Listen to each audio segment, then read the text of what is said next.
Donc je m'appelle Yves Bonis, je suis responsable de la communication d'une entreprise qui s'appelle Spidernet qui est à Lyon et je suis issu de la promo 2007.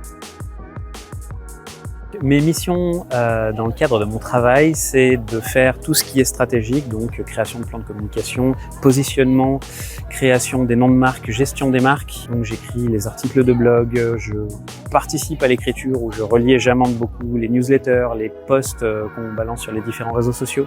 Je fais aussi de la formation en interne. J'ai formé à la narration des concepteurs pédagogiques, je forme à l'usage des réseaux sociaux, je fais de la communication interne, expliquer, traduire la pensée de la direction auprès des différentes équipes. Je m'occupe de tout ce qui est salon et événementiel, voilà.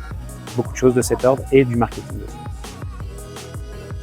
Secteur de la formation digitale, formation à distance et blended learning, formation en réalité virtuelle aussi. Donc d'un côté, il y a tout ce qui est digital learning, ça fait très longtemps que c'est connu. La réalité virtuelle, pour le coup, c'est quelque chose d'assez neuf. Ça ne veut pas dire que c'est nouveau, mais ça veut dire que l'adoption de ces modalités-là est assez récente finalement. Donc il y a d'un côté arriver à maintenir et dynamiser un marché, de l'autre côté arriver à dégager des choses, montrer les intérêts, montrer les bénéfices pour les clients de se doter de ce type d'outils.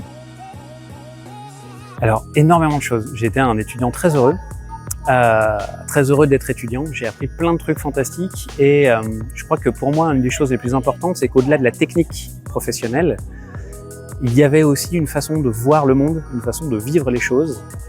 Et du coup, ça m'a amené vraiment à ouvrir un regard. Enfin, j'étais comme tous les autres étudiants qui sont arrivés, j'ai fait toutes mes études ici. Voilà, on arrive à 18-19 ans, on ne connaît pas grand-chose. Et tout à coup, c'était comme dans Matrix, quoi. C'est de découvrir que finalement, quand on met ses lunettes de communicant, on voit la matrice, on comprend les intentions, on comprend comment tout est fait, pourquoi les choses sont faites.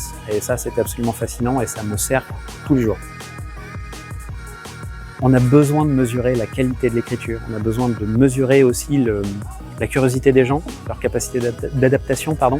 Donc, ouvrez une chaîne YouTube, balancez de l'Instagram, balancez du TikTok, faites un maximum de trucs, même si vous n'êtes pas encore des pros, et allez à la rencontre des gens qui savent. Les gens de plein de secteurs différents.